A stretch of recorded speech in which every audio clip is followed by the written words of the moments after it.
New little amp that I got. Let me turn this down. I got this new little amp over here. I really like it. It's a battery powered. It's called a Positive Grid. It's called a Positive Grid amp, and I had it on sale. So I figured I'd go ahead and give it a try, and I really like it. It's really nice. Let me just adjust this up a little bit. There we go. Moving the camera up. I have a motorized standing desk. It's a motorized standing desk. So what are we going to talk about today? All over the internet, all I'm seeing on Twitter, Facebook, pros and cons about Final Cut Pro on the iPad. Pros and cons. Let me check one thing real quick. I'm going to check to make sure. That's over there. Let me just make sure. I'm going to check one more thing real quick, make sure the audio is working properly like I should be.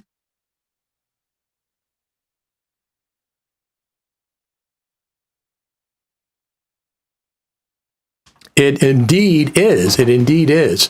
The audio sounds fine. I just checked it on YouTube. It's weird because YouTube, Facebook, Twitter, they have different latencies between the audio and the video. So sometimes it's a little bit, I think what am I doing? Yeah, I have a certain delay that I have with Ecamm Live. So I have it set that I test it. You know how I test it? I record with Ecamm Live, and I take I tap the microphone with the pencil, then I take that file into Final Cut Pro and I line up the visual with the audio file. It's off about 5 or 6 frames typically. Eric says, is that one of those Rosewood Strats? So Eric, it is a 1969 Stratocaster, original 1969. I got it when I was in grade school, and I've modified it since then, but it's basically the wood, the neck, everything's stock. I've had the frets redone, but the electronics are modified. I have Seymour Duncans, quarter pounders, RPRW. I got a different setup in there. So Tyler says they dropped X from Final Cut Pro X. They certainly did, but they didn't on Twitter because the hashtag is FCPX. People are saying, oh, the hashtag is FCP. No, it's not. It's not FCP. The hashtag is FCPX. That is the distinct hashtag for Final Cut Pro on Twitter and other places. When I use a hashtag, that's what it is. It's not Final Cut Pro. Seymour Duncans are great. They most certainly are. I love the Seymour Duncans. They have a little more of a mid-range sound to them. As a matter of fact, let me, do I have that video up? I don't know if I do or not, but I put a video up on YouTube to show when you search for FCP as a hashtag on Twitter, all this junk comes up. So you can't use FCP.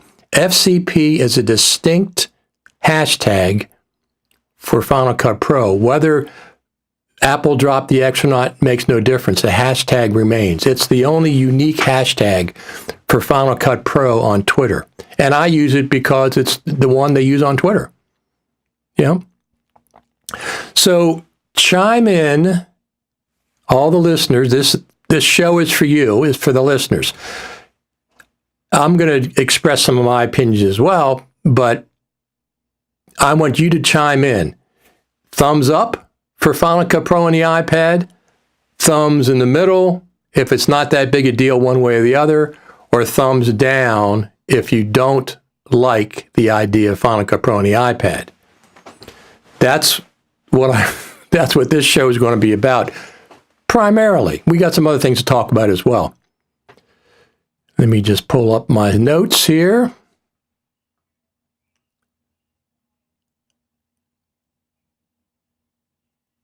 So one of the things, I'm of the opinion, and I'm going to share my opinion. I don't think it's humble. It's just my opinion. I'm not saying a humble opinion. It's just opinion. Lutz says, Man Cave Productions says thumbs up. There's a couple of things. I don't have any objection to Final Cut Pro on the iPad. Zero objection to Final Cut Pro on the iPad. I'm not fond of the subscription model that they chose. I'm not fond of that. If they gave us an option to buy it outright, $99, and you own it at least for, say, a few years, 2 or 3 or 4 or 5 years, that would be better. An option. Apple is not giving us an option right now. I have a feeling that they will, at some point, give us a buyout option on that Final Cut Pro for the iPad. If they gave us an option for it, I'd buy it. I support developers like that, but there's a couple of reasons why I'm not going to be using Final Cut Pro on the iPad. There's more than a couple. There's a lot. Number one, I don't generally edit on the iPad. I edit on my MacBook Pro. I have big, large screens, and I know there's a way to hook up the iPad to screens with docks and stuff, but then if I'm going to be doing that, why would I be editing on the iPad? Why not just use something powerful like the MacBook Pro? But right off the bat, I'm saying I am glad that Final Cut Pro finally came to the iPad. I am very glad for people that want to edit that way. I have no problem if you want to edit on Final Cut Pro on the iPad. I don't. I want to edit on my MacBook Pro. Let me just show you one of the reasons. Let me just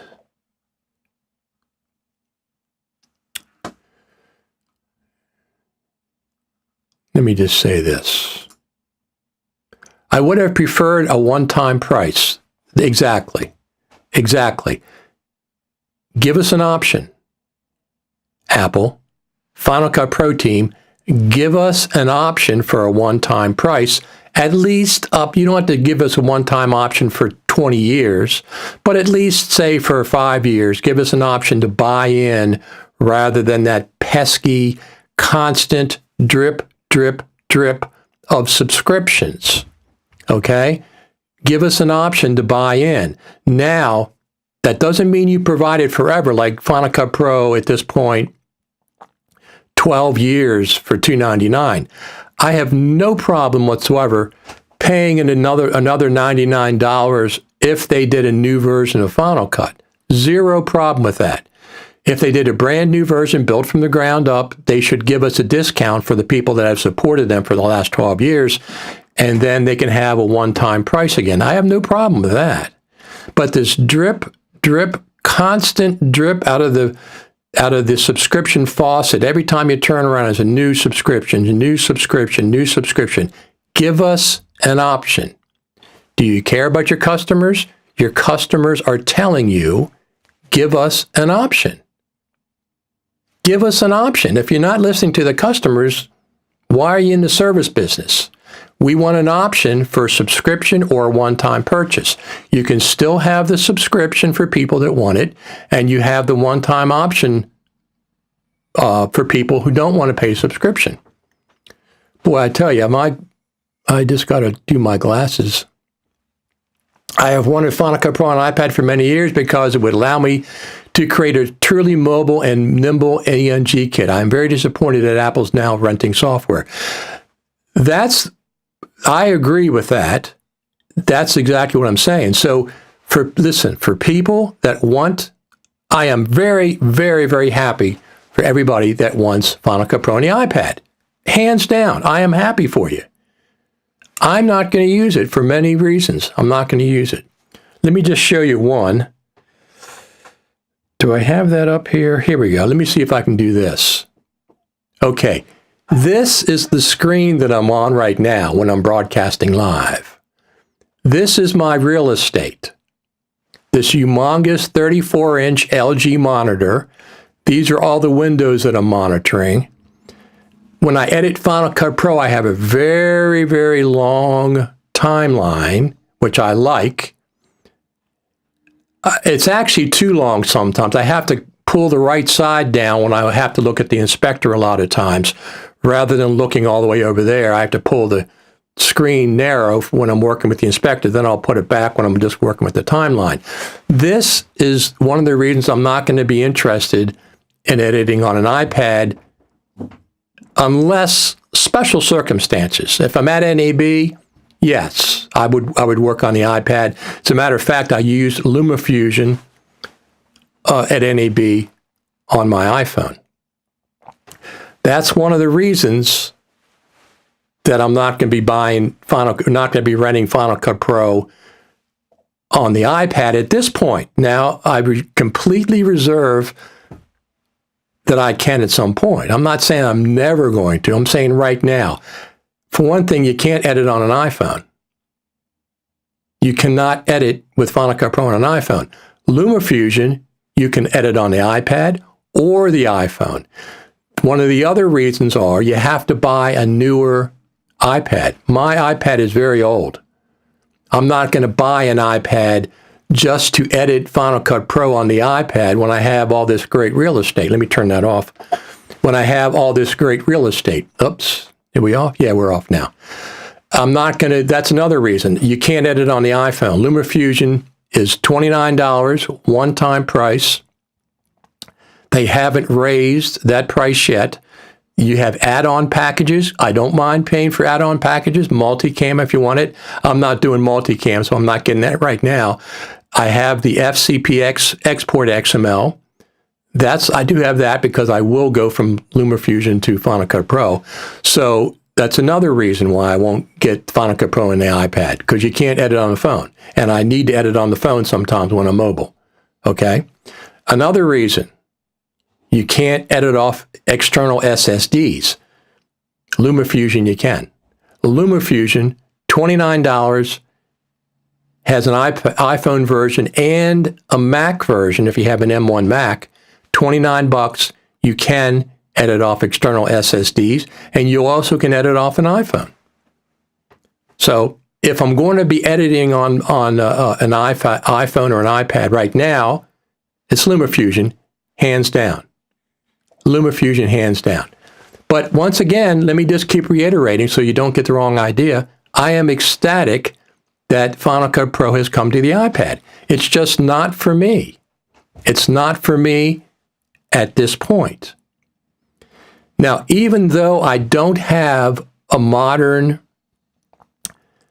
iPad that will run Final Cut Pro, if they gave me a one-time purchase price, I would buy it anyway to support the development of it.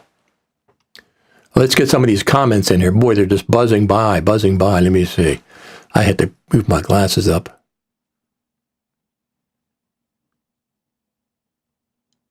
See, this is what I'm saying. Everybody's saying they would have preferred a one-time price. Apple, Final Cut Pro team, listen to your customers. Listen to your customers. You can have both a subscription model or an option to buy it out at a one-time price. Say for 5 years, say for 4 years, one-time price for 4 years. You get a bargain if you pay that much in advance. Listen to your customers. I'm a customer. I'm a long-time Final Cut Pro editor, Final Cut Pro Apple certified trainer. I don't want to subscribe.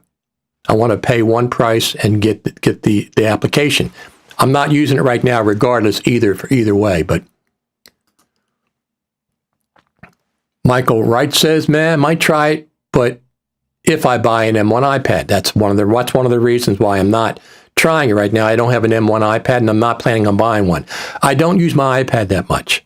I use my iPad when I go to sleep at night. I read out of the books. I read books or articles or something out of my iPad. It's at my my bedstand. I don't use it for other things, but I'm very glad for people who want it. There's nothing wrong with that. Absolutely nothing wrong with that. I'm not, some of these people say, oh, I don't want that feature in Final Cut. I don't want this feature in Final Cut. I want all the features in Final Cut. I want it on the iPad for everybody. It's just not for me. That's all. I have one in Final Cut Pro. No, we just read that one. Sorry, read that one. Let's do this one. Not only for people who want to edit that way, basically, it's paving the way for simultaneous development. I'm not sure what you mean by simultaneous development. Final Cut Pro has been glacial, has a glacial development path for the last 3 or 4 years. So if they have a brand new version coming out, that's fine. But there's been no excuse why the development of Final Cut Pro the last 4 years has been glacial. Just dribbling out a couple of features. We've had 2 features in 16, 18 months. And they weren't major features. They were medium level features. So that's absolutely something, but it's not feature parity. The iPad version and the Mac desktop version do not have feature parity. And that's what I said from when I've been talking about Final Cut Pro on the iPad for months, maybe years. We've had people talking about it.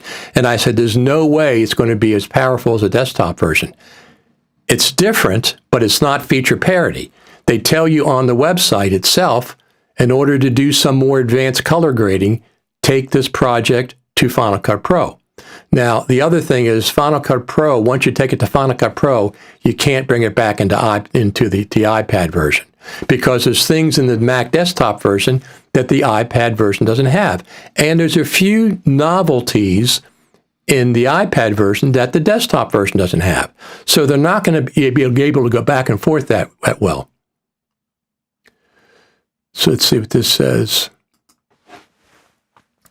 I'm happy to pay $300 every 3 to 4 years for a full point update under a perpetual license, but subscriptions are a no-go, even at a competitive price. I don't know about every 3 or 4 years, maybe every 5 years. But we've had Final Cut Pro for 12 years. So I don't mind either paying, like LumaFusion. LumaFusion has a base price of $29. When they have a new feature that's taken a lot of time, like FCP XML export, they charge you $19 for that. If you want it, you get it. If you don't want it, you don't have to pay for it.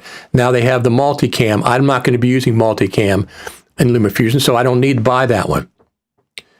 I don't mind paying for an update to Final Cut Pro if it's a brand new version and there's a lot of features. But I wouldn't pay for it now. If I was paying a rental for Final Cut Pro for the last 4 years, I'd be very angry because it's been glacial pace of development. It's been glacial. If Apple is so slow with updates as they are at the moment with the subscription is very pricey, however, I would subscribe for a month or 2 when I like it and then return on the Mac OS version. Exactly. First off, I don't have an iPad that can run it, so I'm not getting it for that reason alone. It's an interesting development, and I'm glad that they've done it. If I had an iPad version, an iPad that could run it, I would not get the yearly subscription because I don't anticipate using it. When I'm at NAB, I would rent it for that month, for example. When I go to the Final Cut Pro Creative Summit in Cupertino, I might rent it for that month for the $5. But year-round, 12 months out of the year, it's not for me. I edit on my desktop. I like the power that the Mac version has. Now, if this iPad version bumps up the desktop version till we get some updates, that would be fine. That would be fine. Give us the option to buy it outright. Don't just cram a subscription down our throats.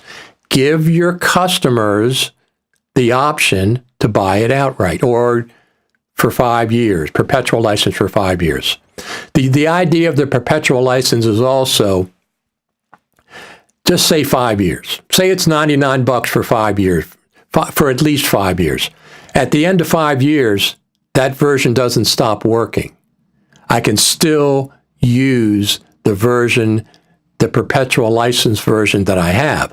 I just won't get any updates. Right now, as it is, you have to pay for the rest of your life if you want to use the iPad version. You can never stop paying. You have to keep paying.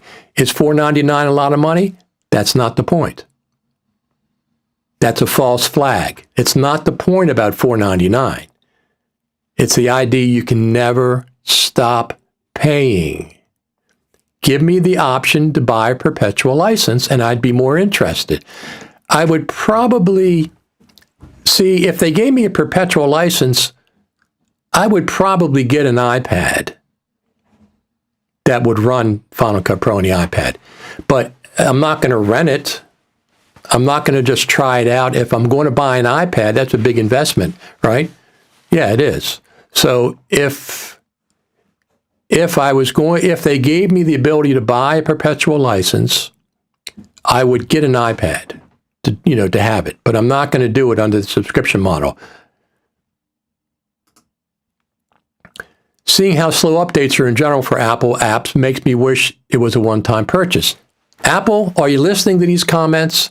Are you listening to these comments? These are your customers.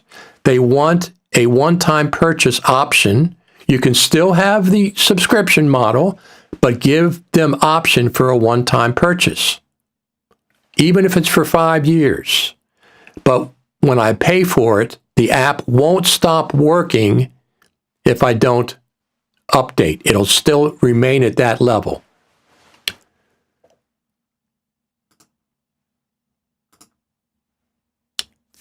Thumb in the middle, not being able to open a desktop Final Cut Pro project in the iPad is a big bummer for me. That is a problem. That is a problem, isn't it? So the interesting thing is Logic round trips. The Logic version of iPad and the desktop, they specifically say you can round trip with the Logic version of iPad. So round trip means going back and forth, not just one direction one time. So unless they misspoke on their website, the Logic version of iPad, the iPad on the Logic on the iPad, you can round trip to Logic back and forth. Apple needs to offer a one-time pay option. Apple, are you listening? This is what your customers are saying. These are your customers. One-time pay option does allow customers permanent ownership of Final Cut Pro. After 1 year, they can charge for updates. That is fair and a win-win. I agree. Listen, even if it's the same amount of money, even if it comes out to the same amount of money, I don't care. I don't want another drip, another subscription to worry about. I don't want it. Because if I buy Final Cut Pro on the iPad, if I bought an iPad that ran Final Cut Pro, I'm certainly going to get Logic. So that's not $5.99. Now that's $10 a month. Now that's $120 a month. What about Motion? Is Motion coming to the iPad? Is Compressor coming to the iPad? Are you going to keep charging $5.90, $4.99 for all these iPad versions of these products? No. It's going to be $25, $30 a month before you know it. And once again, it's not the money is not the issue. The issue is this constant drip of subscriptions.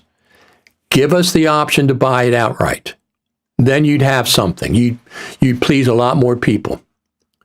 Our friend Gerd says, the many drips is the main reason for me not to rent any more software. This is exactly correct. Apple, listen to your customers. Capture One went the same way as Adobe, so that was my last update for that software. Absolutely. No more renting of the software. Give us the option. You can keep the subscription model. I read my friend Brad Olson said, this is what's happening is this is an entry-level version to get into Final Cut Pro for students and people who don't want to pay or can't afford $300 per month. Fine for them. Give the rest of us the option to buy it outright or to pay a perpetual license for a certain amount of time. Like I said, even if it's the same amount of money, I don't care. I don't want to contribute to this constant drip, drip, drip of subscriptions. I'd rather pay for an update every so often. That's what I'd rather do. That's what I'd rather do. That's so weird that just came on. Hold on a second. Let me turn this off. YouTube just decides to turn itself on. I'm not sure why it does that, but it does. At least in my imagination. Tim says, good morning. Glacial is a good way of describing the development of Final Cut Pro. Yes, it is, because that's exactly what it is. It's been glacial. I wonder if the Pro apps will be included as part of Apple One subscription. I don't see that happening. I don't see that happening. I wonder if iPad updates will come out at the same time or each will have to try to keep up with the other's features. These questions will have to be seen as we go forward. We've already know that Final Cut Pro 10.6.6 is coming out, presumably between now and May 23rd, when the iPad version is coming out. Absolutely. I'm hoping 10.6.6 has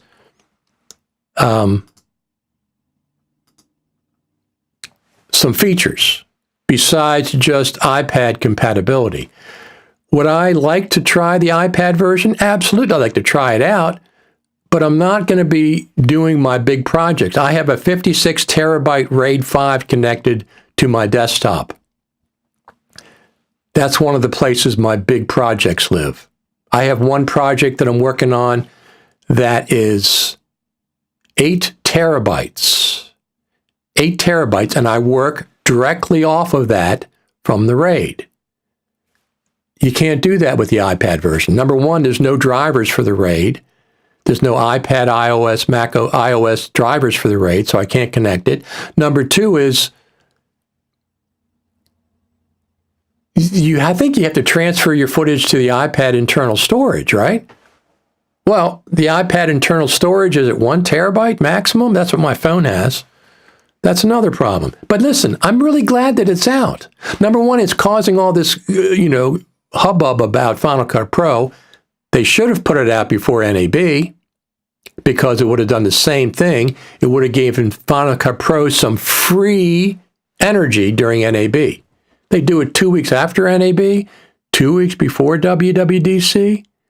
That's a very peculiar time slot there. What that means to me is I'm not sure why not NAB. It was free advertising. If you put it out the day of NAB, it would have been free advertising. People would have been talking about Final Cut for free. You completely missed that opportunity. Completely missed the opportunity. Because people are not just talking about Final Cut on the iPad, they're talking about Final Cut in general. And then they put it up before WWDC. That means WWDC must be very, very, very crowded with other things. The new iPad, I'm pretty sure the new Mac Pro is going to be there.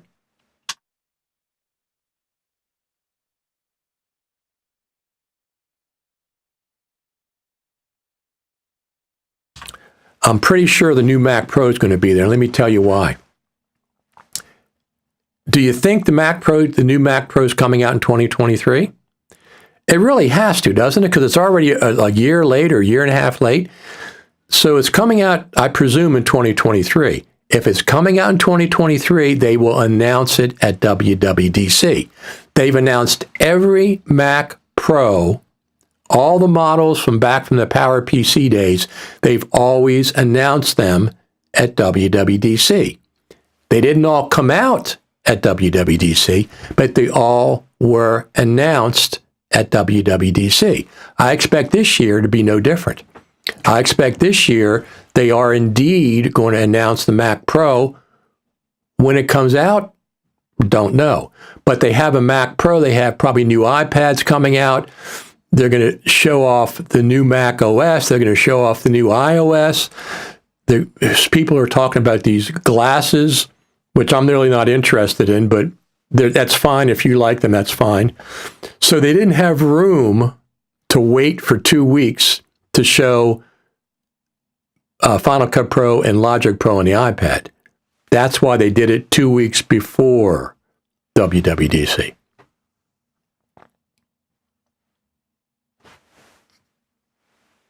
A lot of comments. I wonder if iPad Mac updates will come out at the same time. Good question. I sense they're two different app stores and they're two different iOSs. I think they're going to try to do that. But for example, if a bug happens in the Mac version and not in the iPad version, I don't think they're going to, have to worry about getting an iPad version out. They'll just go ahead and update the Mac version. That's what I presume. A new version of Motion at all would be something. You're correct. Motion's the redheaded stepchild of the Pro apps. It's just like, compared to the development of Final Cut Pro from 10.0 to 10.6.5, Motion is minuscule. The development of Motion is minuscule. The attention paid to Motion is minuscule. I like Motion. Every time I get involved with it, I like it. I love the Motion keyframe editor. It's very, very complex. I like it. I like it a lot. I also don't want a subscription model for Logic. Just makes me want to move to Resolve even more when audio and video are the same on iPad and Mac. So here's the interesting thing. They're not going to take away our perpetual license to Final Cut Pro and Logic and Compressor and Motion. They're not going to wake up and say, okay, you can't use these apps anymore if you don't have a subscription. But a new version could have a subscription element to it. I don't want it. And I don't think they're going to do that with the Pro App Mac version. I think this is just for the iPad version. Somewhere down the line, perhaps, but not now. That would be a lot. That would be launching a Final Cut Pro 10 all over again, 10.0 all over again. Yari says thumbs up. Now, like I said, I am happy for everybody that wants to edit on the iPad. If they had a perpetual license along with the subscription version, I'd be a lot happier. Listen to all the comments that we're getting in here, Apple and Final Cut Pro team. People want to pay once, not this constant drip, drip, drip, drip, drip subscription. Drip, drip, drip, $4.99 for Final Cut Pro. Drip, drip, drip, $4.99 for Logic Pro. Drip, drip, drip, $4.99 for Motion. Where's Motion? $4.99 for Compressor. $4.99 for... You're giving the Mac OS away for free. You stopped charging for Mac OS after 10.1. You're giving it away for free. For free. You think Mac OS is more development than Final Cut Pro for the iPad? Of course it is. It's way more. But you give it away for free. You don't charge any money for it. I'm not saying give it away for free. I want to pay for the Final Cut Pro team. That's the other thing. I want the Final Cut Pro team to have lots of development money. So don't mind paying for it. Give me the option to buy a perpetual license or a license for 5 years or 4 years. $99, say, for at least 4 years. That'll include all the updates. That's what my point is. And a lot of the listeners. Regarding 10.6.6, the scene removal feature would be used for color grading if implemented sensibly. I have high hopes for 10.6.6 or something bigger at WWDC. Well, they've never introduced a feature update to Final Cut Pro at WWDC. Never happened. They've previewed a forthcoming version of Final Cut when they had hardware to show it on.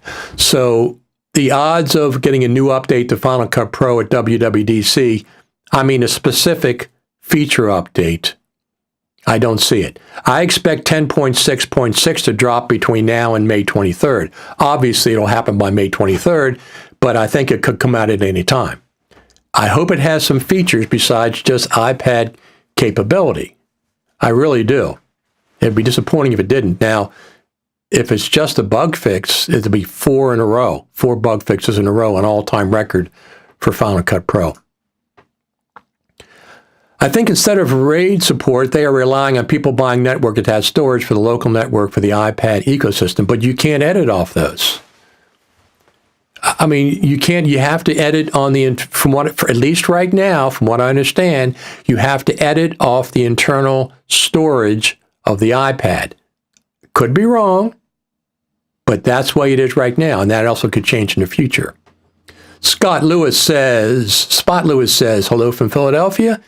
How you doing, Spot? Glad you could make it in. Our friend Garrett says we can rent Apple TV, movies, etc., health products, games. How much is that per month? Yeah, if they included that, well, first off, if you have many people in your family, you can share Final Cut Pro on the iPad. It's part of family sharing. Did you know that? Yes. So if you have some friends that are part of your family or adopted or whatever, you can share your license so all of you can share one license. I don't know how that'll work, but it's family sharing up to 5 people, I think. I paid $299 for Final Cut Pro 14 years ago, 12 years ago, not 14. And I don't mind giving them $50 a year as we paid my YouTube channel anyway. That's fine. Like I said, I'm happy for people that want the iPad version. I'm very happy for you. I'm really glad that the Final Cut Pro team, whoever's working on this, finally got this out. I'm very, very glad that they did. It's not for me. It's not anywhere in the ecosystem of the way that I work and I edit. It's not there. I'm not going to rent the software. I'm not going to buy a new iPad just to run Final Cut Pro. So for me, it's not an issue. I don't want it. I don't need it. I don't edit with it. If I could buy it outright, I probably would buy it regardless of those things. I still wouldn't buy an iPad just for Final Cut Pro. I would wait for a good deal on an iPad, and I'd get the iPad Pro, whatever the top end one would be. I'd get the top end one, and then I'd have it. But I'm not paying $4.99 a month for it. It's this drip, drip, drip, constant drip, drip, drip, drip, drip, drip of subscriptions. I'm not going to be part of that. It's the wrong way to go. I think that having a touch interface for Logic is great. Audio has plenty of knobs, dials, and sliders. The best use of touch on Final Cut Pro, I think, would be color grading, which isn't on the iPad. Give us color controls, yes. But they have a Logic control already on the iPad for free. They already have a remote control for Logic on the iPad. They've had it for years where you can adjust sliders and dials and bring up plugins and stuff. They already have that. They've had it for years on Logic. So, WWDC, yes. Tim says, I was thinking, couldn't the iPad version run on the Mac? Some iPhone and iPad apps are running on the Apple Silicon. Good question. LumaFusion, which is to me the best NLE on the iPad. We'll have to see what happens with Final Cut. Final Cut looks good. I mean, I'm certainly intrigued, but I don't have an iPad that I can even try it out on, so I won't be part of the initial rush of people that run to it. If I had an iPad, a current iPad that would run Final Cut Pro, I'd probably get the trial and try it out for a month because it certainly looks intriguing. If the iPad version gives a punch to the Final Cut Pro team on the Mac version, that would be great because that means it's going to keep on pushing the Mac version for development. I don't know how tied in the Mac version versus the iPad version. I don't know if they're separate teams. I'm sure they have some overlap, but if it pushes the development of the Mac version, that's fantastic. For example, I fully expect the iPad version of Final Cut Pro to have a scrolling timeline. I absolutely expect the iPad version of Final Cut Pro to have a scrolling timeline because every NLE on the iPad has a scrolling timeline. Every one. You're not going to have the iPad version playhead doing this and going off the screen like the Mac version has been doing for 12 years and before that even. Not going to happen. The iPad version of Final Cut Pro is going to have a scrolling timeline. Therefore, bring that to the Mac version as well. So let's bring this comment up again. I was thinking, couldn't the iPad version run on the Mac? LumaFusion. It runs on an iPad, it runs on an iPhone, and they allow it to also run on the Silicon Mac. They also allow it to run on the Silicon Mac. Does it have every feature that the iPad version does? No, you can't draw on the Mac version with the pencil. You can't use the pencil to control things like you can on the iPad version. I like the Apple Pencil a lot, so that would be kind of a cool thing to do. Draw on screen and drag things with the pencil. I would like that. But I'm not going to buy it. I'm not going to rent it. That at this point, of course I can change my mind. I reserve the right to change my mind about it in the future. Right now, it's not for me. I am very glad that people that want it have it. I'm excited about that. I'm excited about the iPad version. I am more excited about the Final Cut Pro on the iPad than I've been for the Final Cut Pro development for the last 4 years, because Final Cut Pro development for the last 4 years has really been slog. It's a glacial pace of development. It's really, really slow. My expectations are way down here for Final Cut Pro development. The iPad version bumped it up a little bit because that's exciting. That is exciting. Let's see what Final Cut Pro 10.6.6 has versus Final Cut Pro 10.7. Maybe they'll show 10.7 at WWDC. We'll have to see if they preview a forthcoming version of Final Cut. Very well could happen. But we'll have to wait and see about that. So would it make sense for the iPad version of Final Cut to run on the Mac, though, when we already have the Mac version? I don't quite see how that would work. LumaFusion, yes.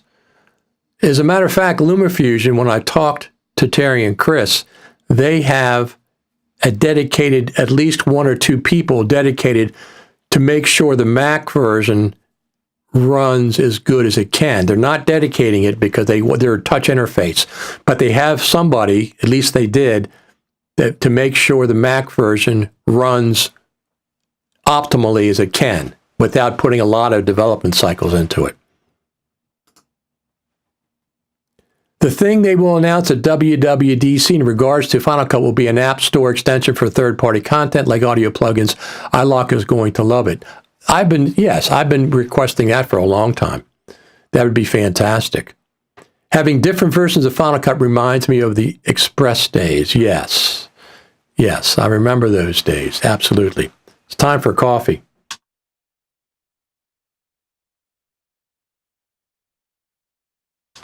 I have to remember to turn my audio back on when we get done. What else do we have here? Let me see what else we have here. Coming up, well, let's check on the bird feeder.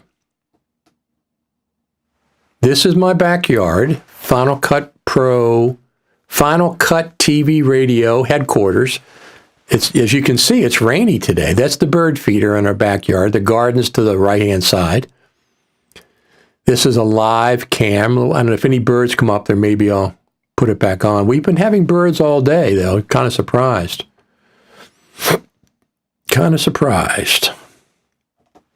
So let's keep your opinions coming about iPad versus, I think, like I said, I'm excited for it.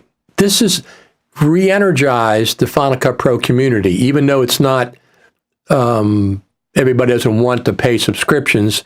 It's energized the community. It's gotten Final Cut Pro back in the headlines. The whole fact that external drives do not yet work with Final Cut Pro on the iPad is a second reason for me not to step in.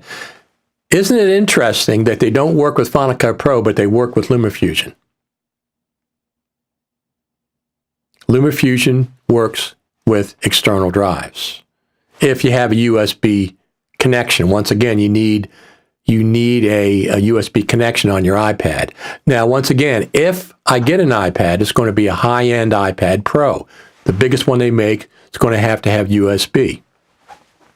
Something else, the Pro Camera thing in Final Cut Pro that they talked about, where you now have access to white balance and you have access to, I think, shutter speed and have access to all these things. Why isn't that on the iPhone? Why isn't that on the iPhone? This is the camera we're going to use. I'm not going to hold up a 12-inch iPad and film and stuff. This is what I use. I want access to those controls on the iPhone. And don't tell me it's only Final Cut Pro specific, because how many iPhone apps have that? Filmic Pro has it. This Pro app camera has it. All those third-party apps have access to white balance. They have access to ISO. They have access to shutter speed. So don't tell me that Apple can't do it. They're going to do it for Final Cut Pro only. BS. This phone is a Pro phone. It costs me, it does ProRes. It cost me over $1,500. Give me those manual controls on the camera app on my phone. It's not hardware dependent because third-party apps already do it. So that's something else that I want to see. While I'm here, let me go over here. Turn my mic on. This is let me see, which one is this? This is a week, I think it was last Saturday, before iPad for the iPhone was announced. There's lots of different things that happened at NAB. I stopped at the Avid booth, and I stopped at the Adobe booth, and I stopped at the Blackmagic area, of course, and I stopped at the Final Cut Pro booth. Oh, wait a minute. There was no Final Cut Pro booth. There was no Final Cut Pro events anywhere. There were 0 Final Cut Pro events at NAB. There's lots of... That's not the one that I wanted. But anyway, that's another one. It's a little joke I put up there. So let's do this. Oh, iPad. Here we go. This is the one. Last Saturday on this show, this is what I said.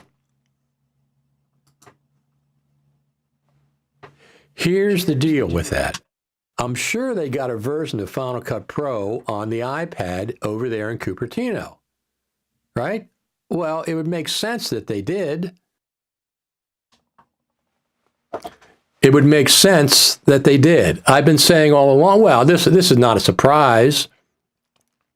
This is not a surprise that they had Final Cut on the iPad. The surprise was the timing of the announcement.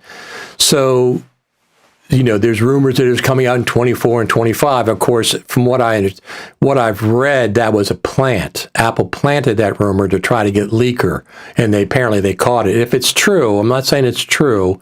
If it is true, they caught the leaker based on them releasing that information. Garrett says exactly that, Richard. Absolutely. So we got a lot of more comments. I know we got some more comments about Final Cut Pro on the iPad. I'm excited. I haven't been this excited about Final Cut Pro for years. For years, I haven't been this excited about Final Cut Pro, even though I'm not going to get the iPad version. People said, one person said, oh, $4.99 is not that much money per month. That's not the point. That is not the point. You're completely missing the point. The point is the constant drip of subscriptions. Logic. Because I would get Logic and Final Cut, so it's not $4.99 for me. It would be $10 a month, $120 a year. Can I afford it? It's not the point. The point is I don't need it. It's not the way I edit. Do I want to support the Final Cut Pro team? Absolutely. Let's see what happens going forward with Final Cut Pro. I don't think that they would charge for 10.7. I think if they're going to have a big upgrade to Final Cut Pro, it would be 10.7. I mean, it would be Final Cut Pro 11 or Final Cut something else. At that point, they could say, look, it's been 12 years. You've enjoyed the ride, the sleigh ride of no further updates to Final Cut for as far as paying for them. So I would think that maybe 11 they would charge for. Fine. Don't charge the users that have been doing it for the last 12 years full price, though. That's just a slap on our face. We have been supporting you for 12 years. If you're going to charge for a new version of Final Cut on the Mac, number one, give us advance notice.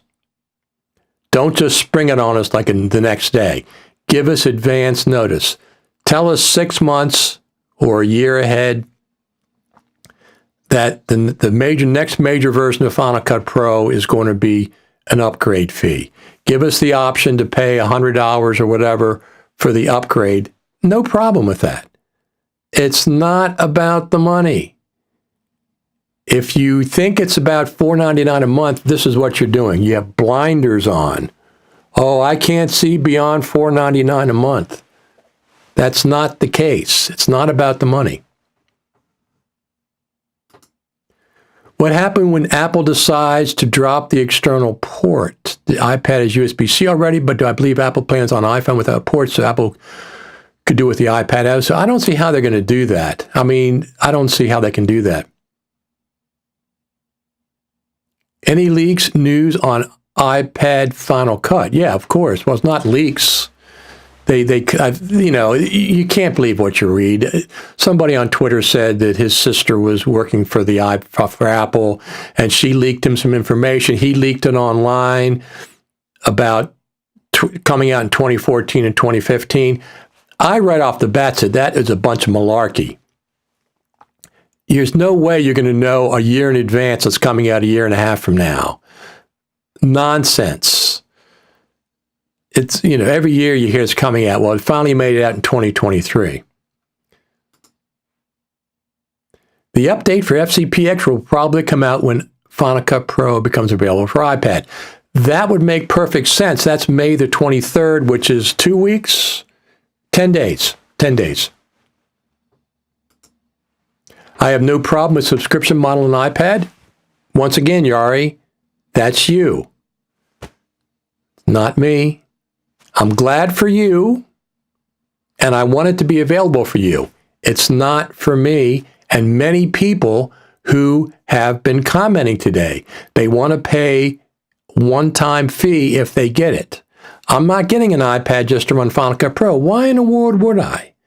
I'm completely mobile with my powerful MacBook Pro, my 16-inch beautiful screen, MacBook Pro, running Final Cut Pro, I run Logic. Listen, Logic alone, I have 250 gigabytes, I think, or 300 gigabytes of samples and audio files that I need to use with Logic.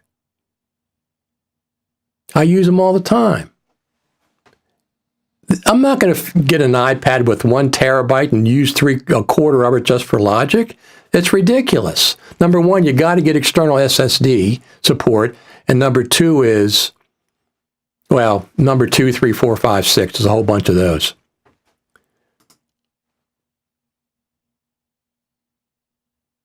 What's up? Better late than never. How is everyone? How is everyone doing, Matthew? We're doing great here. We got a lot of viewers today, as I expected, and we're going to keep on talking about Final Cut Pro. So here's another one. Ernest White. I don't like subscriptions. Give us an option. Do not cram subscriptions down our throat, Apple, Final Cut Pro team. Do not cram subscriptions down our throat. That's what I resent. It's not the $4.99 a month. That's not the problem. Give us an option. If you like subscriptions, you can subscribe. The point of entry does not change. The point of entry, if you're trying to get Final Cut Pro point of entry down low to $5 a month, doesn't change. Keep the subscription. People that want to try it out, give us the option to buy it, to get a perpetual license. We don't have that constant $4.99 a month, $4.99 a month, $4.99 a month. Logic, $4.99 a month. Where's Motion? I don't know. Where's Compressor? I don't know. You have to go back to the Mac for that. Okay, well then why am I on the iPad to begin with? Now, once again, that's just me. That's just me. I'm glad it's out for the people that want to just use it. I'm not doing a 8 terabyte film that I have on an iPad. I can't. I can't connect to my RAID where all the material is. So, Matthew says, I have a new multicam tutorial on LumaFusion editing music video with 6 video tracks. If anyone's interested in that kind of stuff, absolutely I am. I haven't used multicam yet. Look at this. YouTube just decides to turn itself on. Let me turn it off. If anyone's interested in that kind of stuff. So YouTube just decided it's time to turn on the audio. I don't know why, but it did. Absolutely, Matthew. Absolutely. Love checking in with you on Saturday mornings with my coffee. Absolutely. Thanks for tuning in. Speaking of that, speaking of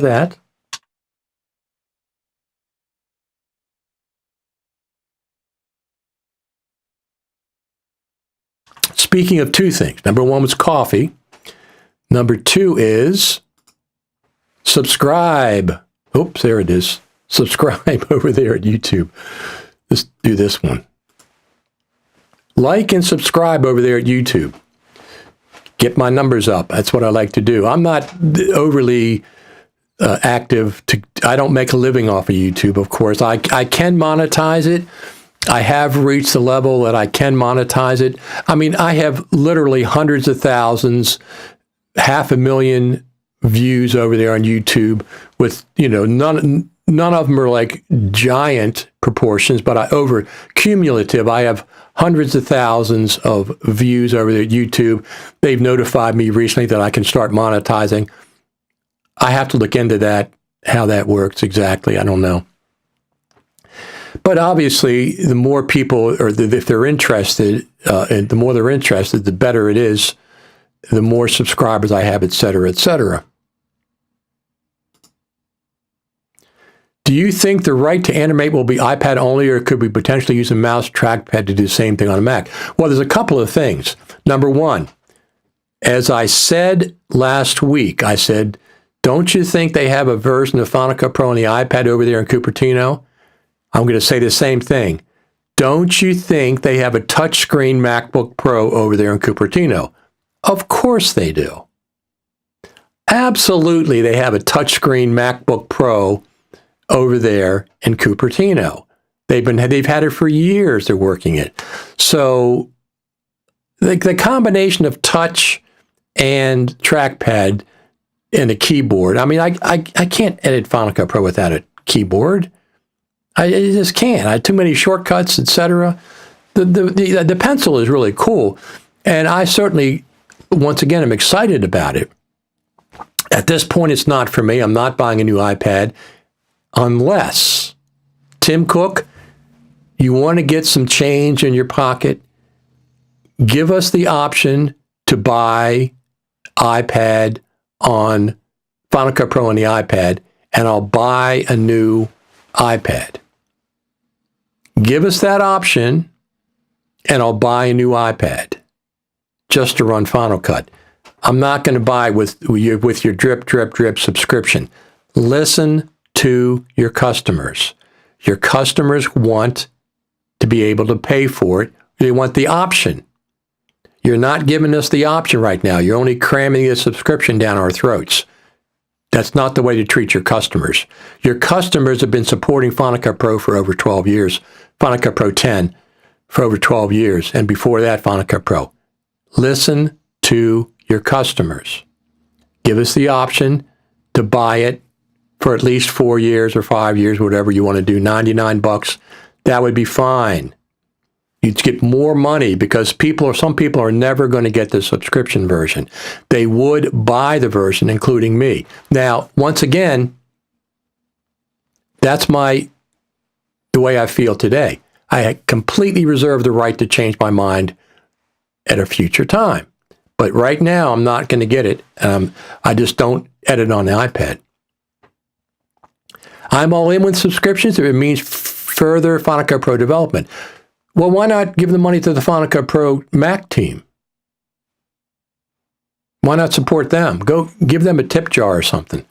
I'm all for that too, but the fact that they've slowed down, they're almost in reverse on the Mac version of Final Cut Pro development. I mean, they're almost in reverse gear. They're almost going backwards. Why would we reward that behavior for the last 4 or 5 years? Not 4 or 5, but the last 3 or 4 years. Why would we reward that glacial pace of development with Final Cut Pro by giving them money now? No. They should have been developing it all along. They should have been giving us features all along. I agree, surely there's a touchscreen in the works, or at least a 14-inch iPad or larger. Yeah, that's true. Both of those, either one of those is true. Listen, I'm excited. This has raised my expectations of Final Cut because my expectations were way down low. They've been low for years because they just want, not talk. I don't pay attention to the Final Cut Pro team talking or people making excuses for the Final Cut Pro team. Oh, they had to do Metal 2 development. Oh, they had to do Apple Silicon development. So what? So did Blackmagic. Does that stop Blackmagic from developing? No. They're light years ahead of development over Final Cut. I don't know about Premiere. I don't know about Avid, but I know about Blackmagic. They had the same thing. They had to deal with Apple Silicon. They had to deal with Metal 2. Plug-in developers had to do the same thing. That's not an excuse. They've been glacial in the development of Final Cut Pro. So my expectations are way down here. Final Cut Pro for the iPad has raised it up a little bit. Now I'm paying attention. What's the heck's going on over there at the Final Cut Pro team? Now they got this new thing out, and it looks, I like the looks of Final Cut Pro on the iPad. I absolutely like it.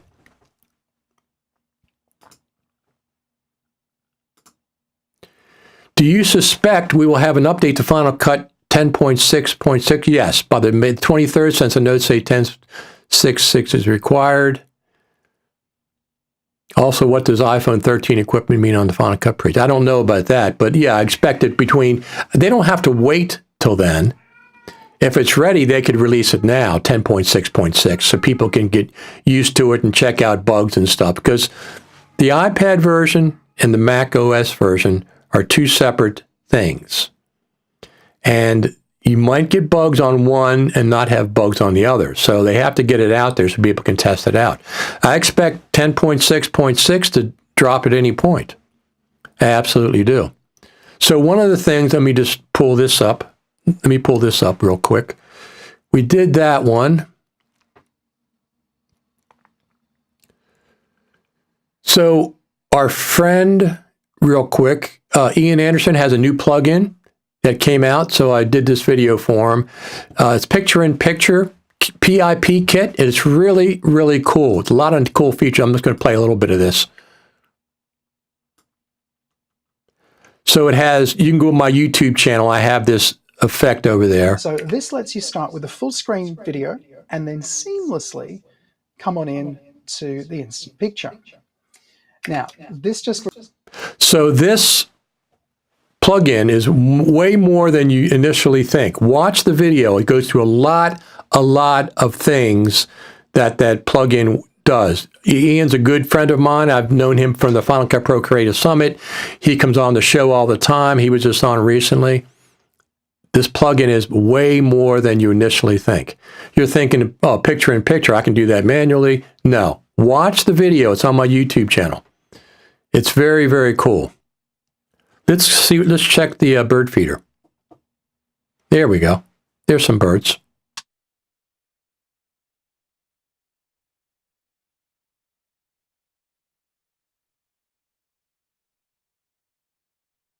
This is live. Final Cut TV radio headquarters, my backyard.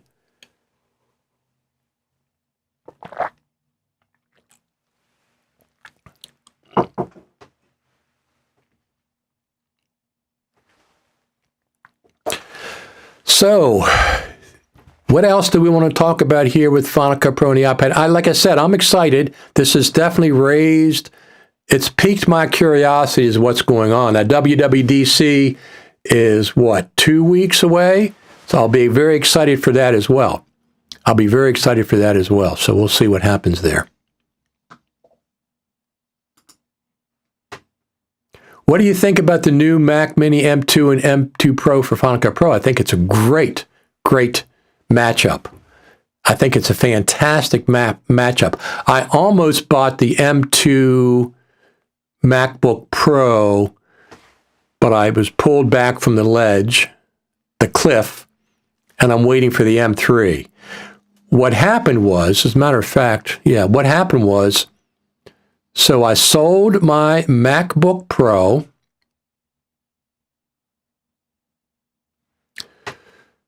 Let me see. No, not my MacBook Pro. What did I sell? Oh, I sold my Mac Pro. Here we go. I sold my Mac Pro a couple weeks ago. I sold my Mac Pro. I got just under half price for it. I sold it locally. Just under half price. So I really like that I was able to sell it. And that money is going to my new MacBook Pro when the M3 comes out. I have the money. I'm not touching it. It's in an envelope that says Mac Pro. I sold it for just under half price. I paid around $9,000 for it. Something. I have a lot of upgrades, and I got just under $4,000 for it. I had 6 people that offered me $3,500. I said I want a little bit more, so I held out, and I finally got just under $4,000 for my Mac Pro. I'm really glad. It was a great machine for 2 years. Once I got this MacBook Pro that sat in the closet, I didn't use it that much anymore. And I'm not planning on getting the new Mac Pro. I'm not planning on it. I'm not going to get the Mac Studio or the Mac Pro at this point. That could change. I'm going to get another MacBook Pro when the M3 version comes out. I think I'll get every other iteration of the MacBook Pro. At least that's what I'm thinking right now. The best message about the iPad version is Apple committing to Final Cut Pro. That's partially true, Eric. That's partially true, but not Final Cut Pro on the Mac. We've seen zero evidence that this relates to Final Cut Pro on the Mac so far. Once again, I don't pay attention to talk. I don't pay attention people making excuses for the Final Cut Pro team, why they haven't been developing Final Cut Pro for the Mac for the last 3 or 4 years. I don't pay attention to people talking or excuses. I pay attention to action. We will see how Final Cut Pro on the iPad affects the Mac version when 10.6.6 comes out or some other point. But it certainly has raised my expectations. My thoughts is Final Cut Pro 11 will have an M1 or greater requirement subscription model. I don't think so. I don't think that Final Cut Pro is going to have a subscription model. That would make a lot of people angry unless it's only an option. That would be fine. Once again, Apple, Final Cut Pro team, listen to your customers. We don't want subscriptions crammed down our throats. We want options. Have a subscription model for those that want a subscription model and an outright purchase option for those that want to buy it. We're your customers.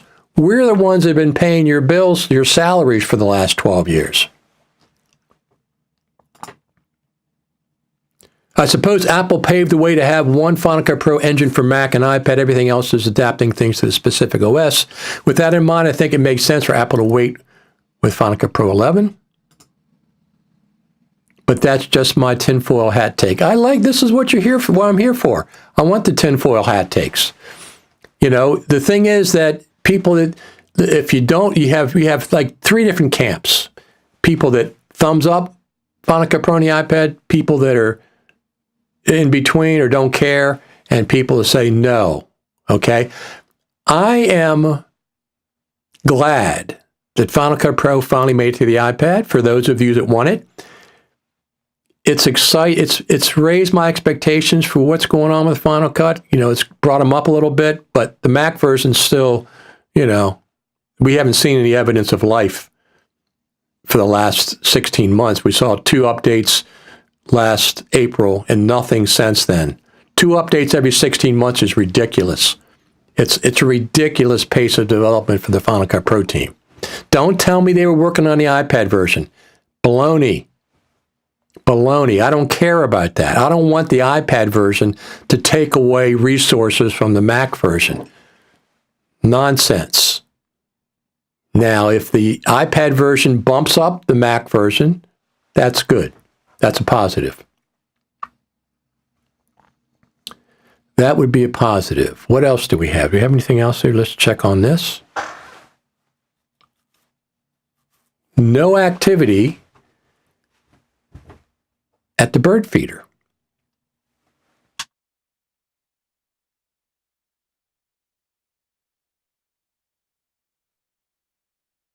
Zero activity at the bird feeder.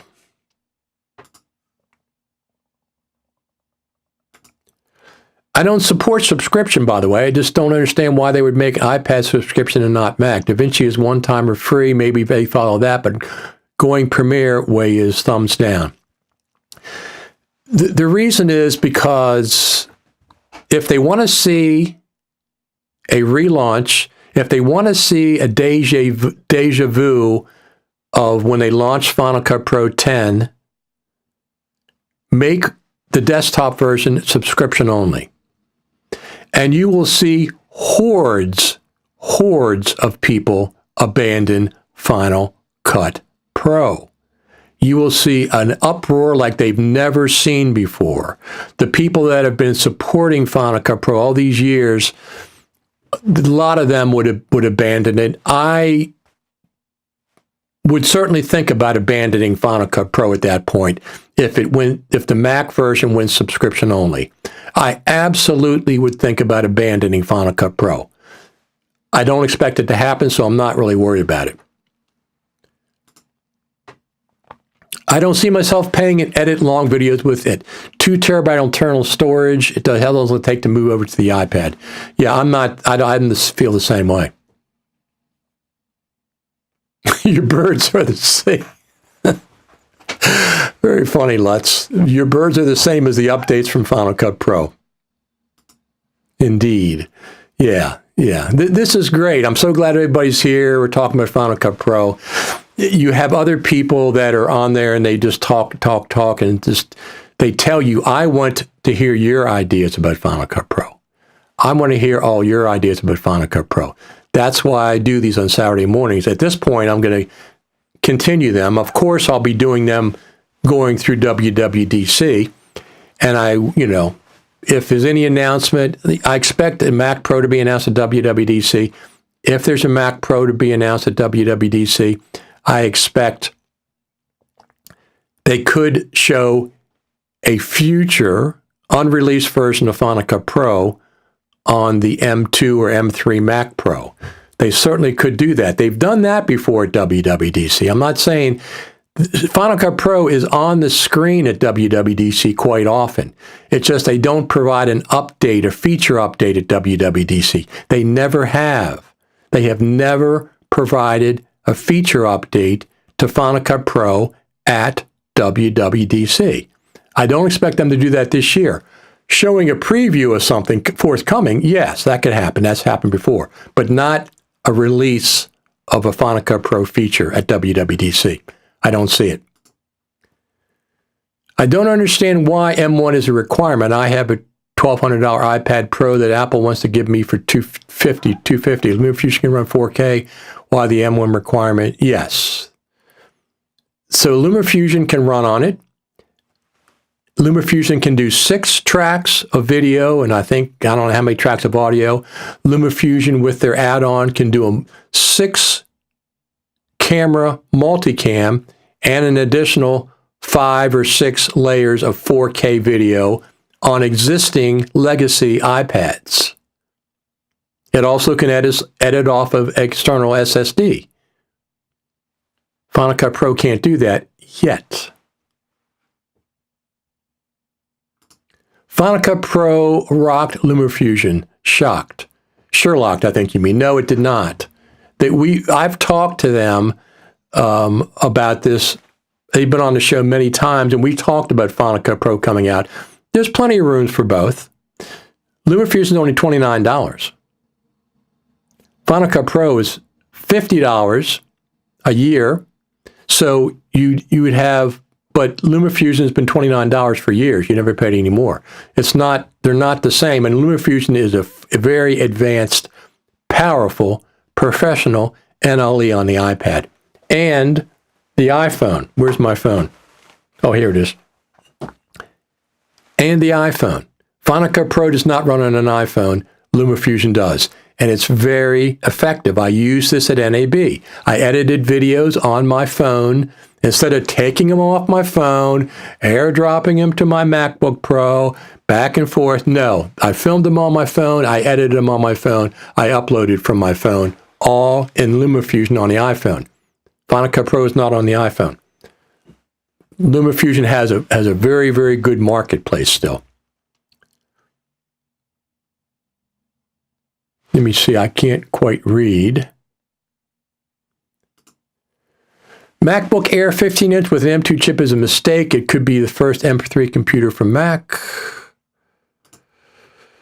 What bugs me as a plugin creator is the message about third-party stuff on iPad. They specifically said motion templates on their website. This might be a hint that the engine is the same, which could be.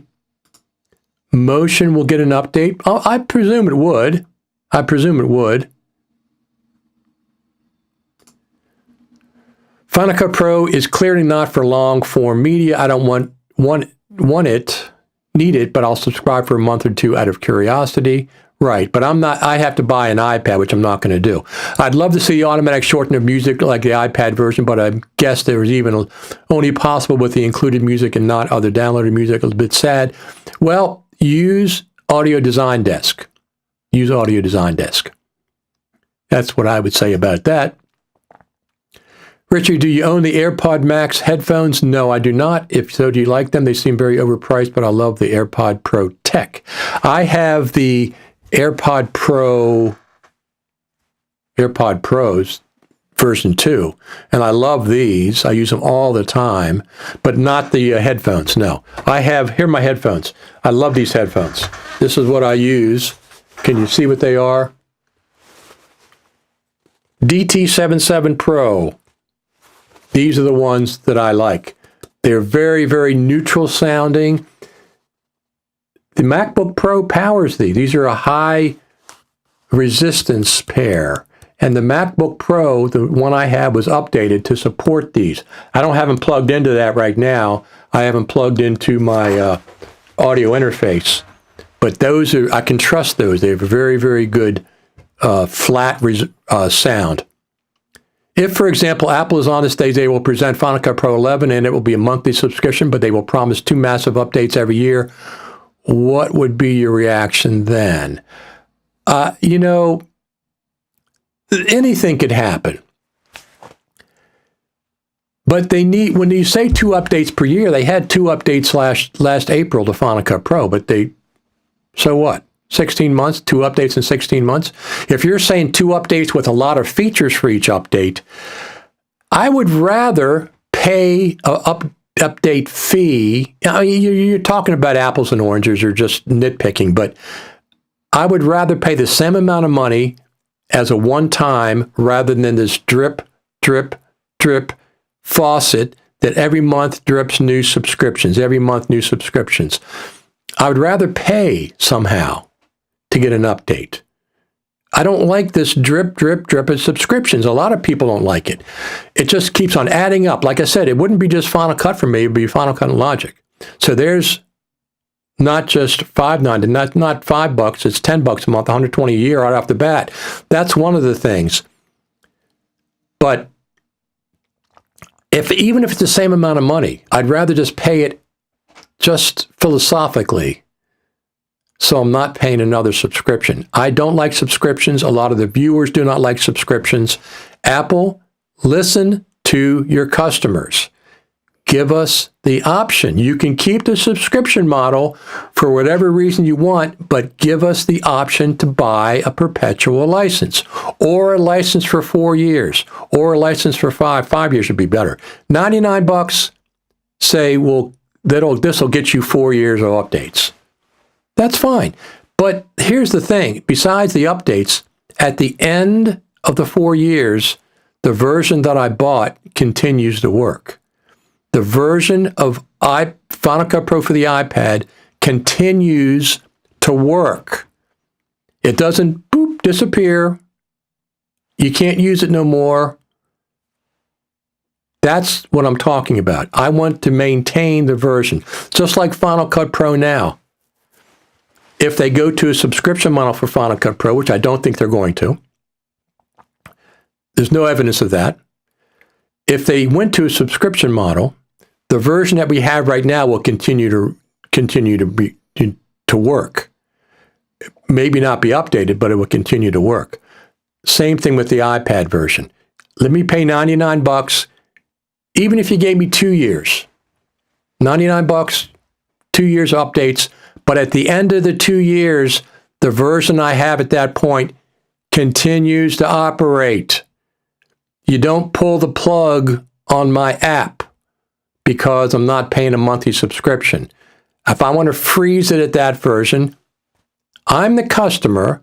Give me that option. I'm not saying do away with subscription for the iPad version. I'm saying give your customers the option that they want. The option they want is subscription or buying. Subscription or buying.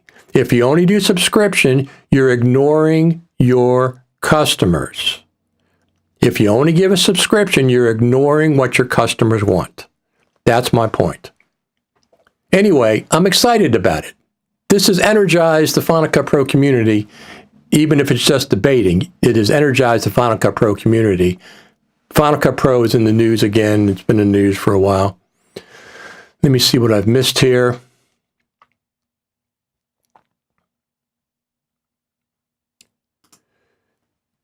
DT77 are always around me. Best headphones for the money. I really like them a lot. I went online and did some reviews, and I really like those.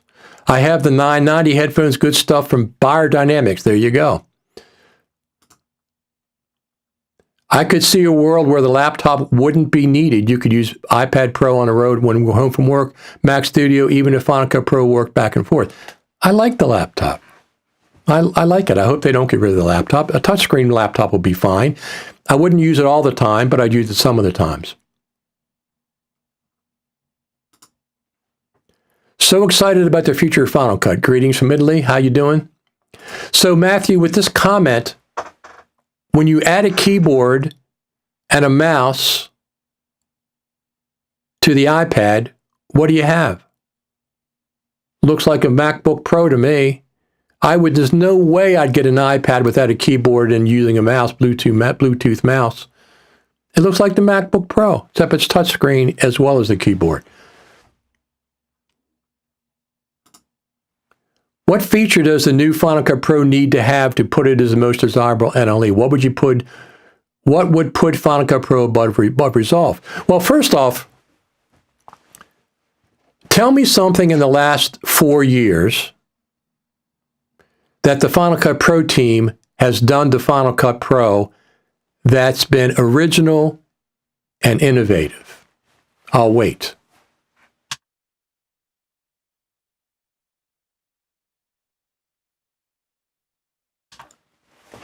I'm still waiting.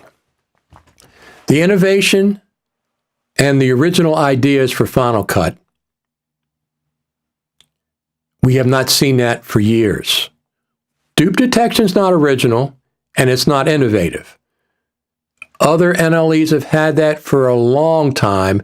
It took Final Cut Pro team 12 years to get the long requested dupe detection feature. 12 years to get an industry standard feature. That's not innovation. That's not being original. Okay? you know, Final Cut is a long time not, the innovation has really, really stalled. Do I think it's still there? Possibility, absolutely. Especially with the iPad version, there's some pretty cool things there. I really like the ability to write on screen, but I can do that with Ecamm Live now with an iPad. But I like that. I like the idea of I can use the pad to maybe draw keyframes and stuff. That would be very cool. There's a lot of features that Final Cut Pro is missing. Just the ability to organize your plugins in the effects browser and the title browser. How about compound clip opening up directly in the timeline, right in place? So you open up a compound clip right now, it shoots you to another timeline. It just turned on again. Hold on a second. Clip opening up directly in the... YouTube just decided to turn on. So how about compound clips opening up directly in the timeline? Instead of zip, taking you to another timeline, has no relationship to the main timeline. Zero relationship. How about setting default parameters? So every time I create a Final Cut Pro project, I don't have to go to the view options and set them to make it so the waveforms are the right height and everything. Every time I create, I got to go over there and set that over and over and over and over. For the last 12 years, I have to keep on going back and setting default preferences. How about the ability to save a default preference like that in Final Cut so I don't have to keep on doing that? There's so many things that Final Cut Pro needs. You guys, you know all about that. Let me just...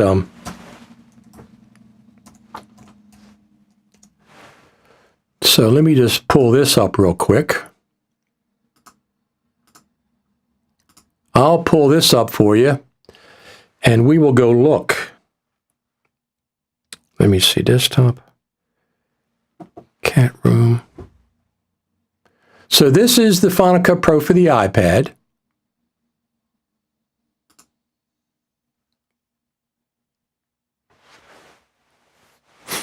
As we can see. Let me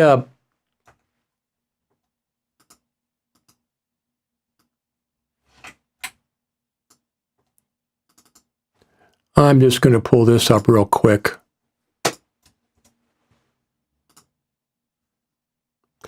So this is, people ask, what do you want to see in Final Cut Pro? Okay, here's the list, okay? I don't want that. Let me turn this one off. Here's the list. 101 requests for Final Cut Pro in 2023. This is the list. Okay, scrolling timeline, it makes absolutely no sense for the playhead to scroll off the screen and out of view. I don't care if you want a scrolling timeline or not, it makes no sense for the playhead to scroll off the screen.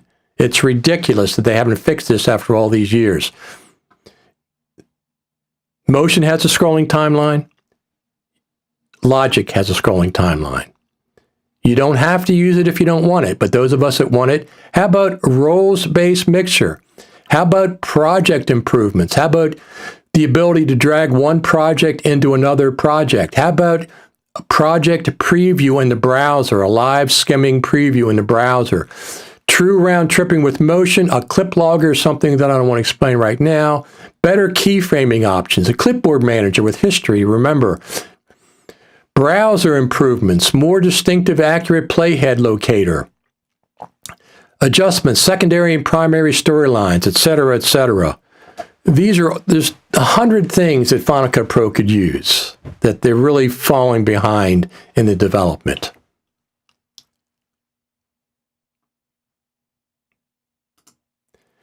Eric says there's no magic bullet, Max. The list is long. Absolutely.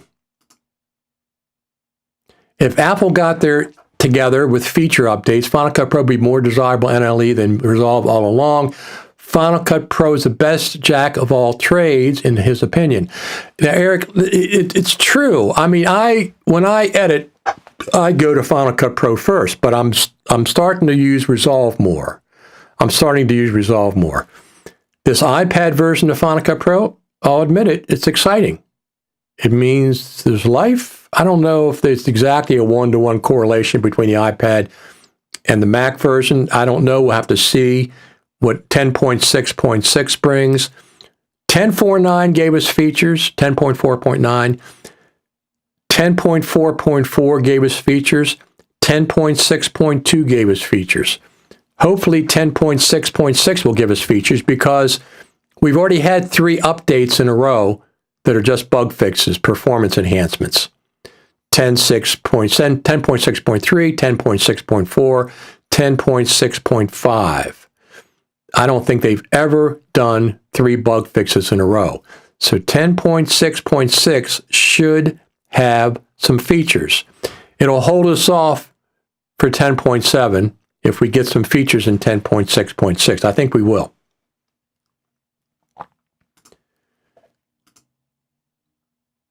Bottom line is Final Cut Pro is on a computer is needed for tracking a more advanced color correct per the iPad release. Yes, they have to make back and forth compatibility. That's correct. Well, not back and forth. It's only one direction from the iPad to the Mac. I don't see it going back and forth. I see 90% going back and forth, but 5 or 10% won't translate. So they've already said that on the iPad version. You can't go from Final Cut Pro Mac to Final Cut Pro on the iPad. Just notice in Final Cut under the window menu, there is an option to output the VR headset. Never noticed that option. I didn't either. Well, I think I did, maybe. Would Final Cut Pro on iPad be a glorified version of iMovie? I think it's more than that. It looks pretty sophisticated. And kudos, by the way, kudos to the Final Cut Pro team, Final Cut iPad team, Final Cut Pro iPad team, for bringing that out. It looks very cool. It looks very cool.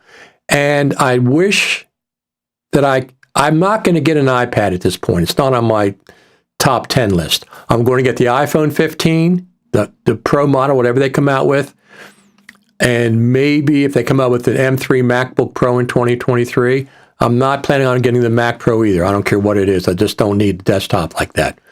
So I think the real problem with Final Cut Pro iPad version will be the storage. That's one. Not editing natively from external SSDs or another. There is a demo video that you can see that Final Cut Pro OS does have a scrolling playhead, same as the desktop version. Please, there's no scrolling timeline on the desktop version, so I'm not sure what that means. The Apple Pencil has the potential of making Final Cut one of the fastest analytics for cutting. That's why you wouldn't need a keyboard or mouse. The option is both is there. I would need the keyboard. What about keyboard shortcuts? I've been developing keyboard shortcuts for 12 years. You mean I can't use them on the iPad?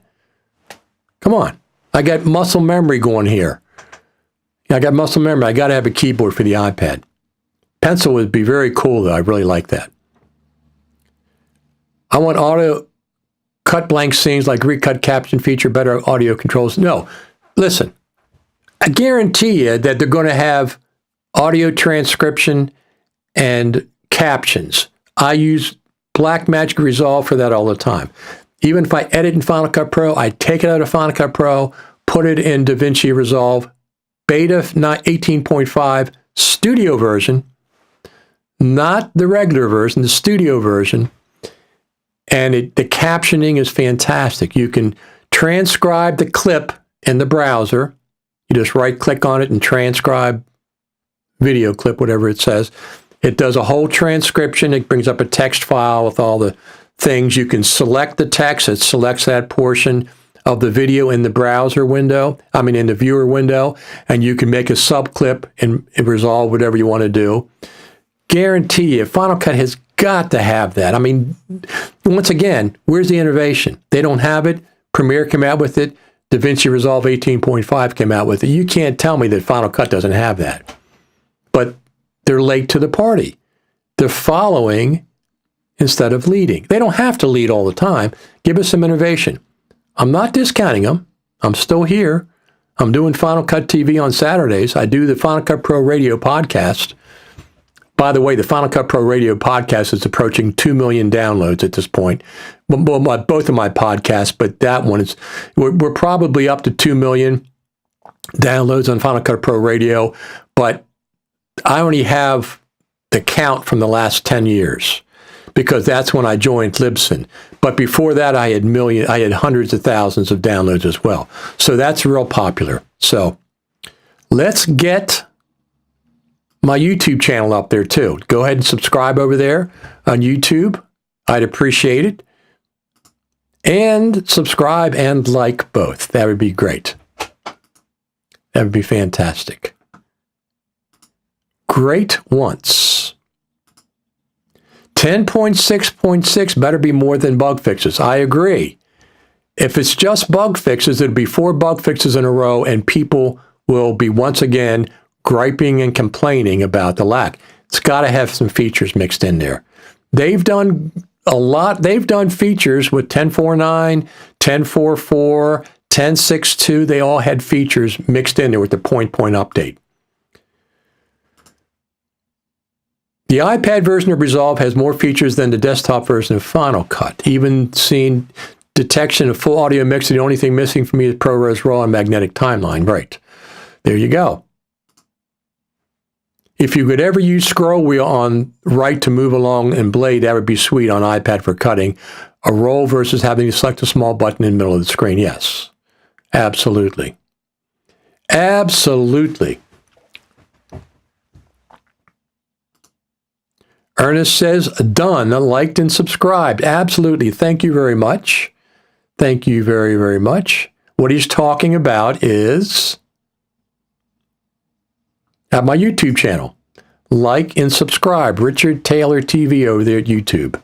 Oh, by the way, I want to thank the people that supported me when I went to NAB. I have a buymeacoffee.com site. If you want to support me financially, you can go over there. I'm not going to do one of the Patreon things. I'm not that involved with it. But if you want to just buy me a coffee, $5, buymeacoffee.com. You can go over there. Let me see if I have it over here. I might have it over here. We'll come back to this in a minute. Here we go. So this is buymeacoffee.com/Richard Taylor. People bought me a coffee, bought me coffees for NAB. I think I had like $90 worth of coffees. Jay Gonzalez chipped in twice. We had a lot of very nice support. So if you ever want to say, hey, I want to send you some money, go over there to buymeacoffee.com and you can do it over there. Let's look at the widget for Final Cut Pro. Bring your entire studio to your shoot. There you go.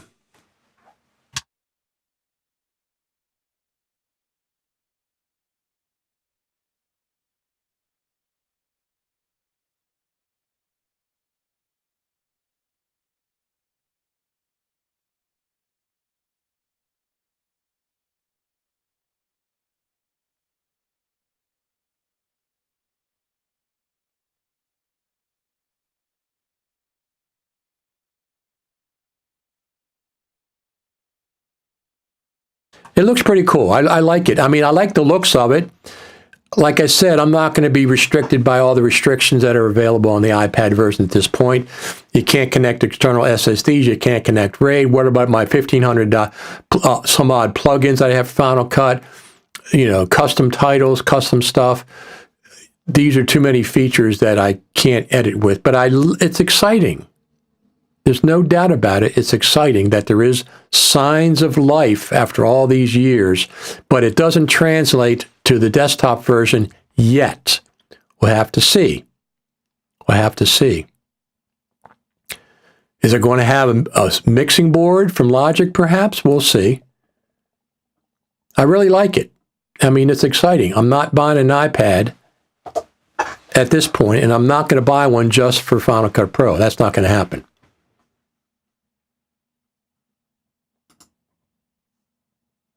I wish I didn't have to update my iPad. I would love to try it out. I agree, but I don't have to update my iPad for LumaFusion. Works fine. LumaFusion works fine on my iPad which is years. As a matter of fact, my iPad is an iPad Air, and LumaFusion works on that. And LumaFusion works on my iPhone. Like I said, I was editing iPhone footage at NAB. Instead of shooting on my iPhone, taking it off, trying to get it off my iPhone and going to my MacBook Pro, and then editing on Final Cut Pro on my MacBook, I just edited in LumaFusion.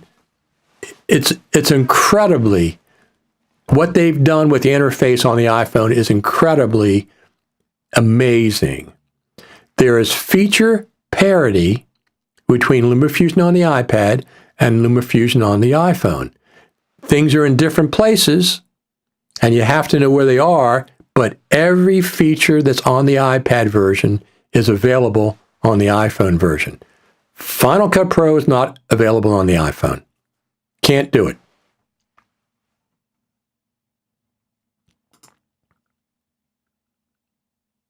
What kind of guitar amp is that, Richard? It's a, what is it called?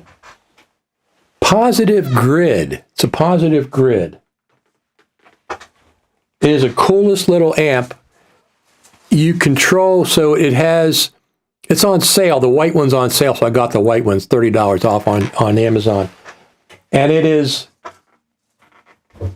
it's amazing. You control, let me pull this up. I'll pull this up. You control, wait a second. You control pedals and stuff on your phone.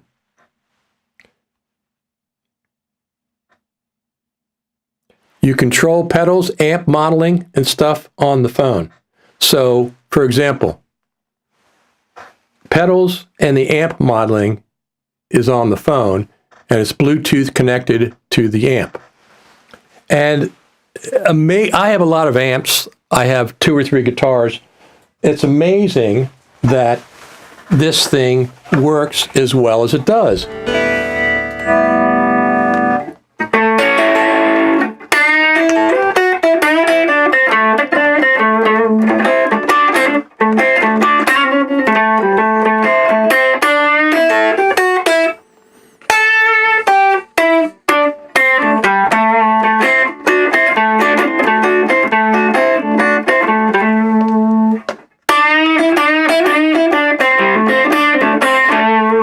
It's absolutely amazing, the quality, and it gets really loud. It's the other thing is I have it turned way down because I don't want to, blast my microphone.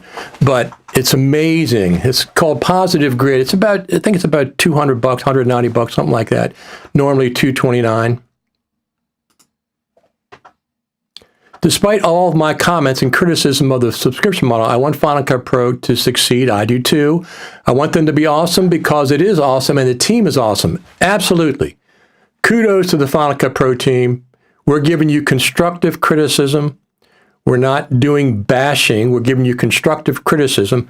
Listen to your customers. Keep the subscription model for those that want it, to keep the point of entry low. Give the rest of us the ability to buy a perpetual license or a 2-year license, whatever you want to call it. 2 years for $99, 3 years, 4 years for $99, I'm all down with that. But like I said, at the end of the 2 years, the version that I have continues to work. You don't pull the plug. You don't pull the subscription plug and the app doesn't work anymore. That's what I despise about those subscription models. Matthew says, that's awesome. It's a cool little amp. It really is. So it's, I think I have to get off. I think I have another meeting somewhere. I do have another meeting. Eric. I have an interview online with Eric. So I'm going to, look, we've been on for 2 hours. You guys are the best. Absolutely the best. You people are absolutely the best. I will be back next Saturday, 10 a.m. Eastern, whatever time it is in your neck of the woods, and I'll be back instantly, like I was this week. I was live within a couple of hours of the announcement of Final Cut Pro on the iPad. Eric, that's who it is. I'm going to go have a meeting with Eric. Eric, I need your, send me your FaceTime information so you can give me a call, or I can call you, because I send it to me on Twitter, Facebook, whatever you did. I don't do my email on weekends, so that's not going to work. All right. Everybody, thank you very much. Please don't forget, subscribe over there at YouTube, Richard Taylor TV, and click a like if you like. I mean, that would be fantastic. Right? It'd be absolutely fantastic.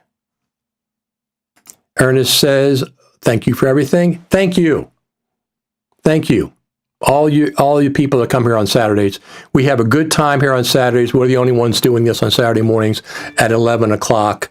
And we're at number 15. We'll be 16 next week. If Final Cut Pro 10.6.6 comes out this week, I will be on the air almost immediately. I'm here for the listeners. I'm here for the listeners. Once in a while, we get a call from Tim Cook. Oh, I didn't mean Tim Cook. Tim, somebody from Apple calls up every once in a while, calls in live. Every once in a while, we will get that. So one of the things, let me pull this up here. Oh, this is one of the funniest things that I saw this week. This is absolutely one of the funniest things that I saw this week. Here you go. This is what you want for your Final Cut Pro. Apple introduces Final Cut Pro and Logic Pro for the Etch-a-Sketch. That is the funniest tweet that I saw this week. If you don't know what an Etch-a-Sketch is, look it up. Apple introduces Final Cut Pro and Logic Pro for the Etch-a-Sketch. That's probably what they're doing for WWDC, right? I think so. Ernest says, thank you for everything. I hope something good happened with Final Cut Pro. I think there will be. I think that this iPad version has boosted the attention to Final Cut Pro. And like I said, it's raised my expectations, but I'm still going to be using DaVinci Resolve Studio, which I have been using for more and more since Final Cut has been stalled for years. We'll see what happens. I don't know if we can put our eggs in the 10.6.6 basket.